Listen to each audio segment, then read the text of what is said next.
The gravy boat clinked against the ceramic plate as my Uncle Mark leaned across the Thanksgiving table, his face twisted in that familiar smirk.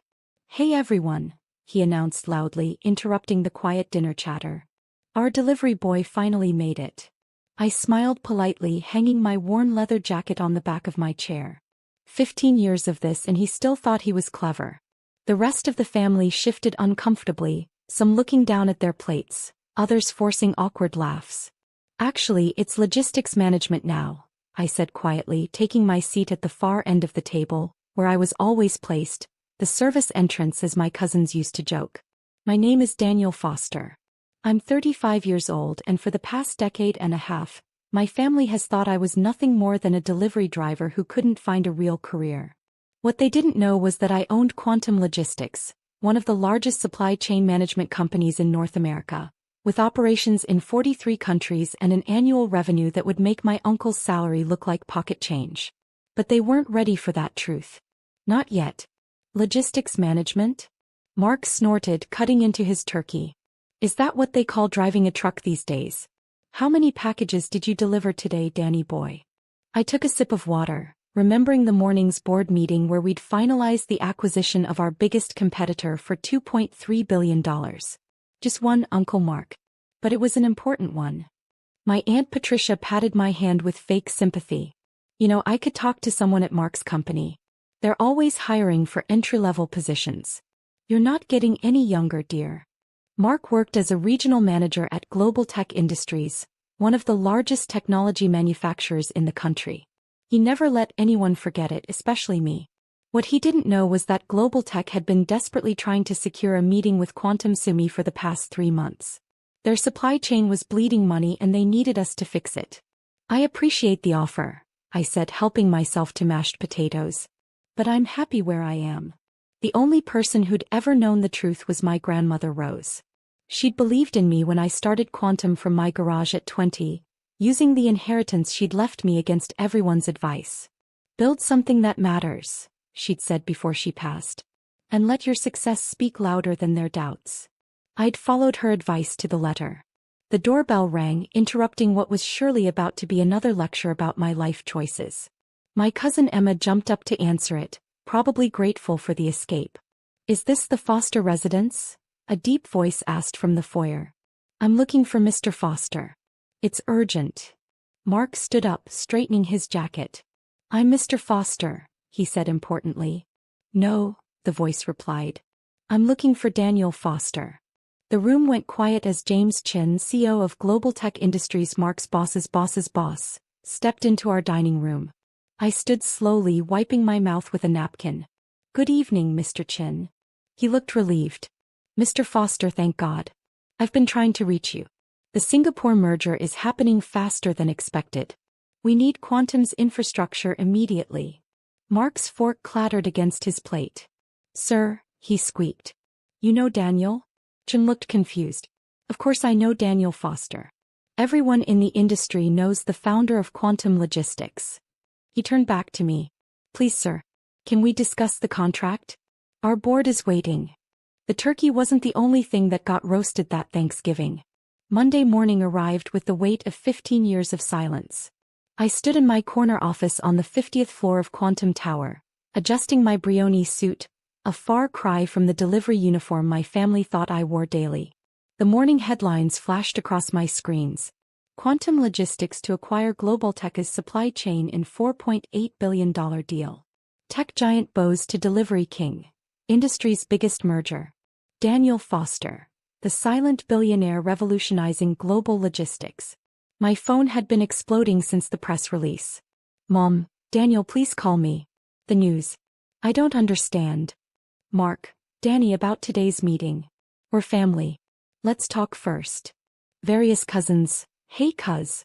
Remember when we used to play as kids?" Sarah entered, stunning in her executive attire. "Your uncle's here. He's been in the lobby for 2 hours. How's he looking?" "Like a man who just realized he's been mocking his boss for 15 years. She handed me a tablet. "The audit results are worse than we thought. His division has been hemorrhaging money for years. The creative accounting wasn't just inefficiency, it was deliberate." I scrolled through the numbers, feeling a heaviness in my chest. He falsified delivery data to hide system failures. 300 families lost their jobs because of his cover-up. The board's waiting. Chin looks ready for blood. I nodded, straightening my tie. Send Mark up. 5 minutes later my uncle entered. Gone was the arrogant smirk, replaced by something between terror and desperate hope. He'd clearly rushed out to buy a new suit. The price tag was still visible on the sleeve. Danny, he started, then corrected himself. Mr. Foster. If I could explain. Sit. He sat. Do you remember Grandma Rose's funeral? I asked quietly. He blinked at the unexpected question. What? When I tried to tell your children about their grandmother's investment in quantum, you said I was making up stories to seem important. I didn't know. You told everyone I was disrespecting her memory. I turned my screen around, showing him the trust account. She invested $50,000, her entire savings. That investment is now worth $40 million. Your children's inheritance, which you mocked as delivery boy fantasies. Mark's face went ash gray. Daniel, please. That's not why you're here. I pulled up the audit results. Explain this. As he looked at the numbers, whatever remaining color in his face drained away. I can fix this, he whispered. Just give me time. 300 people lost their jobs, Mark. Families lost their homes. All while you bragged at Thanksgiving dinners about your corporate success. I had to maintain appearances, he burst out. Everyone expected me to be successful. You don't understand the pressure. The pressure of pretending? I stood up. No, I wouldn't understand that. I was too busy actually succeeding. The intercom buzzed. Mr. Foster, the board is ready. We're done here. I gathered my papers. HR has your separation package. Your division is being restructured under new management. You're firing me? Your own uncle? I paused at the door. No, Mark. Your actions fired you. I'm just making it official. The boardroom fell silent as I entered.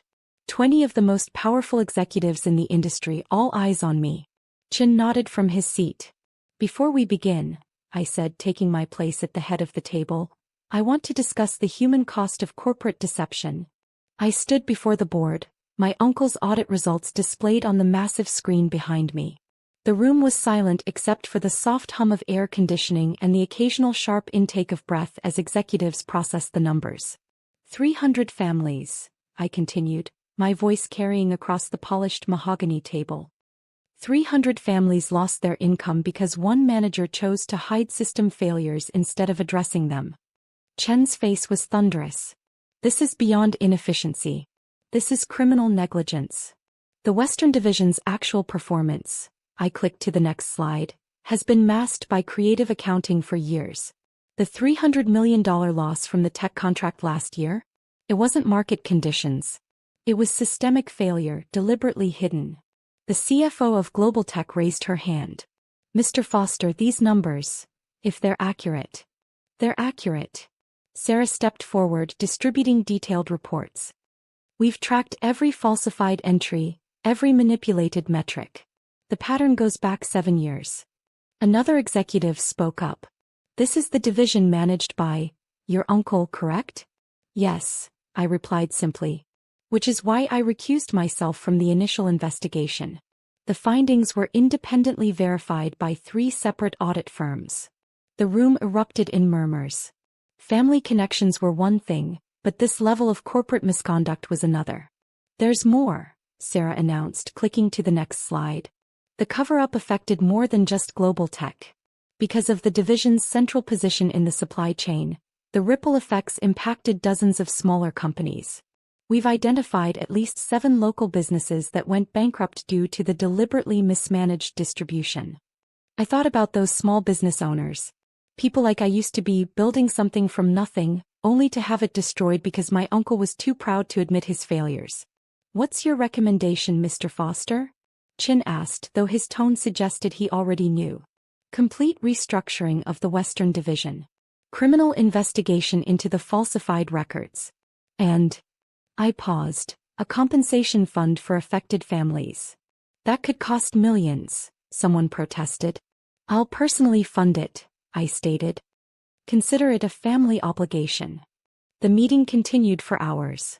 By the time we emerged, the merger agreement was signed, the restructuring plan approved, and my uncle's career was effectively over. Outside the boardroom, Sarah squeezed my hand. "You okay?" Before I could answer, my phone buzzed. A message from my mother. "Daniel, I'm at your office. Please. We need to talk." I looked at Sarah. "Did you know she was here?" "Security called up. She's been waiting since the meeting started. Along with Kate and..." Sarah checked her tablet. "Apparently half the extended family." I loosened my tie slightly. "Of course they are. Want me to get rid of them?" I thought about all the family gatherings where they'd dismissed me. All the times they'd made me feel small. But I also thought about Grandma Rose's words. Success without compassion is just another form of failure. No, I decided. It's time to clear the air. All of it. The elevator ride down to the lobby felt longer than usual. When the doors opened, I saw them. My mother, sister, and various relatives, all looking out of place among the marble columns and modern art of Quantum's headquarters. My mother stepped forward first, her eyes red from crying. "Daniel, the news, all these years. Perhaps we should talk somewhere private," I suggested, noting the curious glances from employees passing by. "Your uncle," Kate blurted out. "Is it true? What they're saying about the audit? You'll read about it in tomorrow's papers." I gestured toward the private elevator. "Shall we?" As we rode up to my office, I could feel their eyes taking in everything. My custom suit, the respectful nods from executives we passed, the sheer scale of what I'd built while they thought I was just delivering packages. The view from my office made them gasp. Chicago stretched out below us, a sea of buildings and streets where Quantum's trucks moved like blood through veins. "All this time," my mother whispered, when you thought I was failing?" I finished. "When you skipped my Harvard graduation because delivery school wasn't worth celebrating." She flinched. "We didn't know. You never asked." I sat behind my desk, the same desk where hours earlier I'd ended my uncle's career. "For 15 years, you never once asked what I was actually doing. You just assumed." "Your grandmother," my mother said suddenly, her voice trembling. "She knew, didn't she? That's why she left you the inheritance. Why she always defended you." I opened my desk drawer and pulled out a worn envelope, Grandma Rose's last letter to me, delivered after her death. I'd never shown it to anyone except Sarah. "She did more than know," I said, unfolding the letter. "She was my first investor. The only person who believed this wasn't just a delivery boy's fantasy." Kate stepped forward. "Daniel, about all those times Don't," I interrupted. "This isn't about apologies. It's about truth. All of it." I pressed a button on my desk and the wall-mounted screens came to life, displaying Quantum's global operations. Red dots pulsed across digital maps, showing real-time deliveries, transactions, and data flows. "Every 3 seconds," I explained, "our systems process more money than Mark made in a year. Every minute we move more packages than I delivered in my entire time as an actual delivery driver. And every hour, we generate more revenue than our entire family's combined net worth." My mother sank into a chair. "But why didn't you tell us? Would you have believed me?" I stood, walking to the window. "When I tried to explain my software ideas, you said I was wasting time. When I worked through holidays to build this company, you said I was avoiding real work. When I made my first million, Mark told everyone I was lying about having a pretend company." "We were wrong," Kate whispered. "Yes, you were." I turned back to face them. But that's not why I stayed quiet. I kept silent because Grandma Rose taught me something valuable. True success doesn't need announcements. It speaks for itself. My phone buzzed, a message from Sarah. "Board approved the compensation fund. Press conference in an hour." "I have a press conference soon," I told my family. "We're announcing a fund to help the families hurt by Mark's actions." "How bad is it?" Kate asked. "What Mark did?" I pulled up the audit summary. As they read through it, their expressions shifted from confusion to horror. 300 families, my mother breathed. All those people lost everything because Mark was too proud to admit he was failing. I closed the file. "Pride seems to run in our family. What happens now?" Kate asked. "Now. I checked my watch. Now I have to go tell the world that while one foster destroyed families to maintain appearances, another foster will make it right. I paused. And then maybe we can talk about what family really means. And Mark. Mark made his choices. Just like I made mine 15 years ago when everyone told me I was throwing my life away on a delivery job. As if on cue, my office door opened and Sarah entered, tablet in hand. Daniel, they're ready for us downstairs. The compensation fund announcement. My family stared at her, finally recognizing my dispatcher fiancée for who she really was, Quantum CFO and one of the most powerful women in corporate America. Give me a minute, I told her. Sarah nodded, then addressed my family with a slight smile. You should watch the press conference. Might help you understand what your delivery boy has been up to all these years. After she left, my mother stood shakily. Daniel, I know we can't undo the past, but... No, I agreed, we can't. But we can learn from it. I gestured to the door. Shall we? I have some families to help rebuild what our family helped destroy. As we rode down to the press conference, I thought about Grandma Rose's words in her final letter. Success isn't about proving others wrong, Daniel. It's about proving yourself right. Looking at my family's shell-shocked faces, I realized they were finally beginning to understand that. The press conference footage played on every major network that evening. My face, once ignored at family gatherings, now filled screens across the nation as I announced the $100 million compensation fund for families affected by the global tech scandal. Success comes with responsibility, I told the cameras. When corporate misconduct hurts families, we have an obligation to make it right. No one missed the irony. The delivery boy was now saving families destroyed by his successful uncle's deception. 2 weeks later, I sat in my penthouse, reviewing the latest compensation claims when my doorman announced an unexpected visitor. My mother. She entered cautiously, clutching a familiar wooden box. I found this in the attic, she said softly. It's from your grandmother. The box was dusty but intact. Inside, I found stacks of papers. My original business plans, early quantum algorithms scribbled on napkins, and dozens of letters between Grandma Rose and various investors. She kept everything, my mother whispered. Every idea you shared, every plan you made. She believed in you when none of you did. I pulled out a yellowed envelope marked for Daniel's family, open when they finally see. Inside was a letter dated just days before her death. To my beloved but blind family. If you're reading this, you've finally discovered what I've known all along, that success doesn't always wear a suit and tie, and true vision doesn't need validation. Daniel came to me 15 years ago with more than a dream. He had a revolution in his hands, written in code and logistics algorithms that would change the world. While you mocked his delivery job, he was studying supply chain patterns. While you dismissed his computer games, he was building the future. I invested not just my savings but my faith in him. Today that investment has grown beyond money. It grew into proof that sometimes the greatest success stories are written in silence. To my children and grandchildren, your brother, your uncle, your cousin whom you dismissed, he wasn't delivering packages. He was building an empire. And he did it not to prove you wrong but to prove himself right. Learn from this. Success isn't measured by who shouts the loudest, but by who works the smartest. With love and hope for understanding, Rose. My mother's hands trembled as she finished reading. There's more, she said, pulling out a stack of stock certificates. She left shares for everyone in the family. We never knew. Because no one checked, I finished. The same way no one checked what I was really building all these years. Sarah joined us carrying more files. The compensation fund is fully operational. We've already helped 50 families restart their businesses. My mother looked at Sarah with new eyes, finally seeing her as more than just a dispatcher. You too. You built all this together? Sarah was my first hire, I explained. Harvard Business School graduate who believed in the crazy idea that a delivery driver could revolutionize global logistics. She saw what our family couldn't or wouldn't see. The wedding, my mother started hesitantly. Will you still? Yes, Sarah answered. But not at the country club Mark suggested. We're having it at the community center we built for the families affected by the scandal.